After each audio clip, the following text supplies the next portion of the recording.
Hi there, welcome to Shed Manufacturing, a YouTube channel that I made mostly because I wound up realizing I do some cool stuff and figured a couple of you might want to come along for the ride.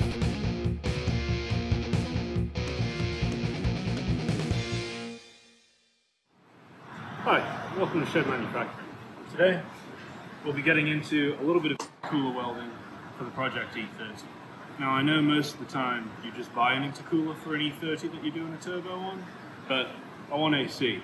Which means that I'll be taking out one of the fog lights and one of the brake ducts in order to fit an intercooler in that space and have proper airflow too. So the core I've got is a Bell Industries core, and I made a few M tanks previously, and well, I suppose we'll be getting right into it.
Terrible, but it is together.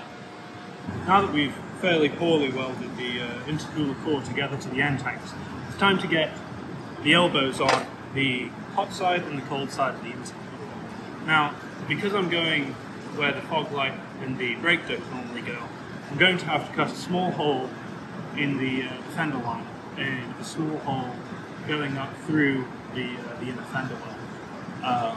So I've already done that, and I figured that this pipe will be quite happy going there. However, I think I'm going to cut the tip off this, just the tip, and then flare this end so they can snake the pipe around the headlight connectors and the wheel well a little more cleanly, so that way it doesn't just go straight through. And as for the exit, it's going to be a fairly simple flared end, but I've already cut them sort of swaged in. I suppose the next thing is to get to chopping. Not so fast. Use your imagination. Okay, so this was a gifted bead roller from a buddy's buddy, and I didn't think I'd have to on thin gauge aluminium intercooler piping, but turns out I'm having to brace the whole roller against itself because the two arms are meant to stay in plane, but this one just isn't made of thick enough stock or not hard enough stock, or probably a combination of the two. And so they're walking out of plane as soon as you try and put any load on the actual bead rollers. So hopefully this piece of C-channel and a couple of clamps will keep us nice and squared up and allow us to actually put a decent roll on this. Well, let's give it a hell. Oh yeah. Oh yeah, you can actually feel that it's biting in now. Before it just wanted to deflect and kind of just make a show that looked like it was doing something. We've got a little bit of something developed here. Let's go ahead and crank this a little more.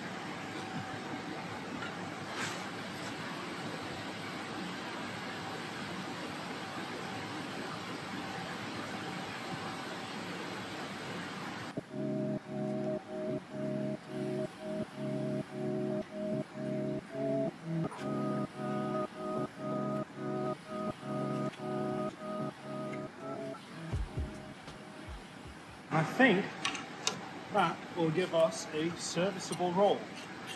It's not the prettiest, but I don't think the air pressure will notice. There we are. And as you can see, we've got ourselves a decent little bead rolled.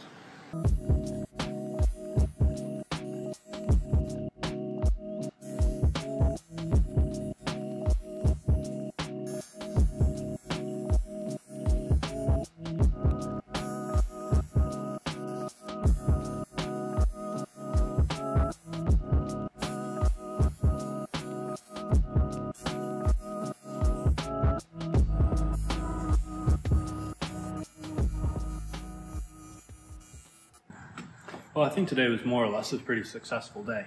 We got the end tanks and the charge pipe and cold side pipe welded onto the intercooler core, and despite looking a bit awful, they do, after a little bit of testing and research, hold air. So I think that'll be pretty happy in its place.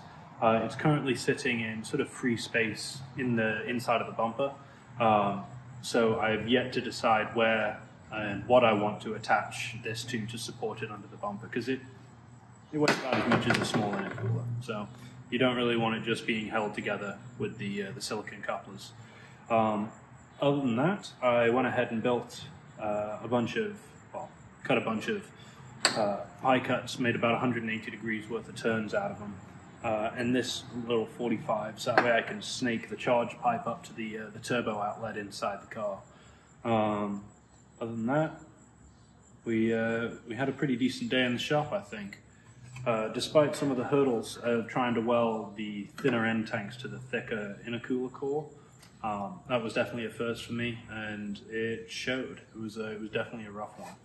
I got a long way to go with TIG welding, but I'm excited to bring a couple of you along.